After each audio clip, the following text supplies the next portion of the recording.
ஆ போதும் போதும். லக்ஷ்மி, போதும். மேடம், எல்லாரும் சாப்பிட்டுட்டு இருக்காங்க. ஆனந்தி, ரெஜினா, சௌந்தர்யா, கோகிலாவை மட்டும் காணும். அவங்க சாப்பிட வரலையா? சௌந்தர்யாவும் ரெஜினாவும் சாப்பிட்டு போயிட்டாங்க. கோகிலாவுக்கு நான் ரூம்லயே கொடுத்துட்டேன். ஆனந்தி மட்டும் வரல மேடம். எல்லாரும் முன்னாடி வந்து சாப்பிட கூச்சப்படுறான்னு நினைக்கிறேன். யாராவது ஏதாவது சொல்லிட்டாங்கன்னா என்ன பண்றதுங்கிற பயத்துலதான் அவ வரல மேடம்.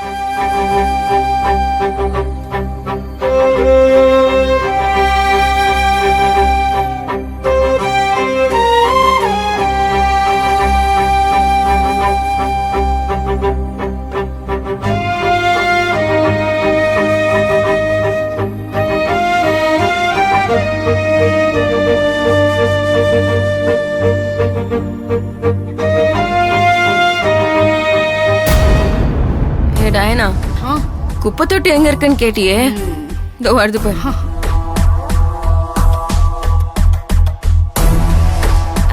ஏய் இல்ல இல்ல, குப்பை தொட்டி இதோ அங்க இருக்குன்னு சொன்னேன். ஓ ஓகே.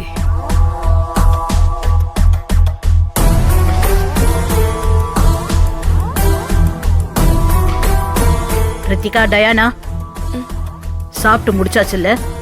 Yes ma'am. அப்ப கிளம்புங்க.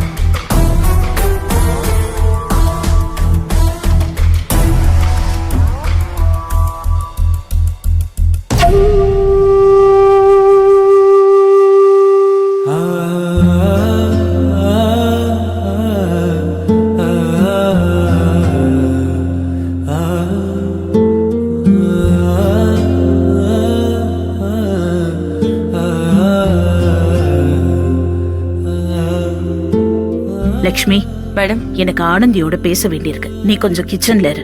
சரிங்க மேடம். எப்பவும் போல சாப்பிட வேண்டிய நேரத்துக்கு வந்து சாப்பிட வேண்டியதானே? எல்லாரும் போனதுக்கு அப்புறம் ஒளிஞ்சு சாப்பிட வேண்டிய அவசியம் என்ன இருக்கு? நீங்களே பாத்தீங்கல்ல மேடம், அந்த ரித்திகாவும் டயானாவும் எப்படி பேசிட்டு போறாங்கன்னு. ஓ, அவங்க பேசுனா நீ பயந்துருவியா? ஓடி ஒளிஞ்சிருவியா? இப்படி ஓடி ஒளியறது எப்படி தெரியுமா இருக்கு? நிஜமாவே நீ அந்த மாதிரி தப்பு பண்ணிட்டு யார் முகத்திலையும் முழிக்க முடியாம தலை குனிஞ்சு நிக்கிற மாதிரி இருக்கு. உனக்கு ஒரு அசம்பாவிதம் நடந்துருச்சுங்கிறதுக்காக உன்னோட வாழ்க்கைய நீயே விட்டு கொடுத்துட கூடாது ஆனந்தி. நம்பிக்கைய தொலைச்சிடக்கூடாது. இந்த சமூகத்துல இந்த மாதிரி ஆளுங்க தான் அதிகம். இவங்களுக்கு பயந்தா நாம போராட முடியாது. எனக்கு நடந்த அநியாயத்துக்கு தண்டனை வாங்கி கொடுப்பேன், குற்றவாளியை வெளியே கொண்டு வருவேன், என் குடும்பத்தோட கௌரவத்தை காப்பாத்துவேன்னு தானே உன் ஊர்ல இருந்து துணிச்சலா தெளிவா இங்க வந்த. அந்த தெளிவும் துணிச்சலும் இப்ப எங்க போச்சு? நேத்து நீ உன் ஊர்ல கேட்ட வார்த்தைய, இன்னைக்கு காலையில இங்க உன்னை பத்தி பேசின வார்த்தைகளை திரும்ப திரும்ப உன் வாழ்க்கையில நீ கேட்க வேண்டி வரும். அதுக்காக சோர்ந்து உட்கார்ந்துராத. உன்னை எதிர்க்கிறவங்களோ உன்னை ஆதரிக்கிறவங்களோ யாரு எதிரில வந்தாலும் சரி, அவங்கள பார்த்து ஓடி ஒளியாத. அவங்க முகத்தை பார்த்து நேருக்கு நேரா பேசு. ஏன்னா நீ எந்த தப்பும் பண்ணல. உனக்கு நடந்தது ஒரு விபத்து. அதுக்கு எந்த வகையிலையும் நீ பொறுப்பில்லை. உன் வலி என்ன, வேதனை என்னன்னு ஒன்ன புரிஞ்சுக்காதவங்களுக்கு நீ புரிய வைக்க வேண்டிய அவசியமே இல்ல. எல்லார்கிட்டயும் உன் மேல பரிவையும் பரிதாபத்தையும் நீ எதிர்பார்க்க வேண்டிய தேவையும் இல்ல. உன்னை புரிஞ்சுக்கிட்ட நாங்க எப்பவும் உன் கூட இருப்போம். உன் நம்பிக்கையும் தெம்பும் இந்த விஷயத்துல தோத்து போயிடுச்சுன்னு உன் எதிராளிங்க நம்புறாங்க. அது பொய்ன்னு நீ நிரூபிக்கணும். ஆனந்தி, இது உன் வாழ்க்கையில வேற மாதிரியான ஒரு புது பயணம். இதுக்கு பயந்தாலும் ஒத்து வராது.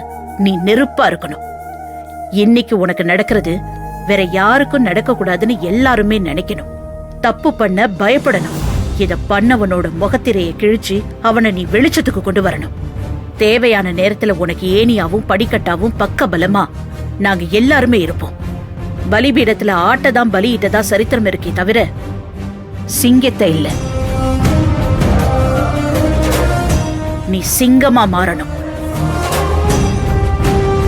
உன்னோட உடை பாவனை எல்லாமே மாறணும். நான் மாத்துறேன். வா.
இனிமே நீ செவரக்கோட்டையிலிருந்து வந்த அப்பாவி பொண்ணு ஆனந்தி இல்ல. உன்னை இந்த நிலைமைக்கு ஆளாக்குன ஆளை கண்டுபிடிச்சு வேட்டையாடி வெளி உலகத்துக்கு நீ யாருன்னு நிரூபிக்க போற சிங்கப்பெண்.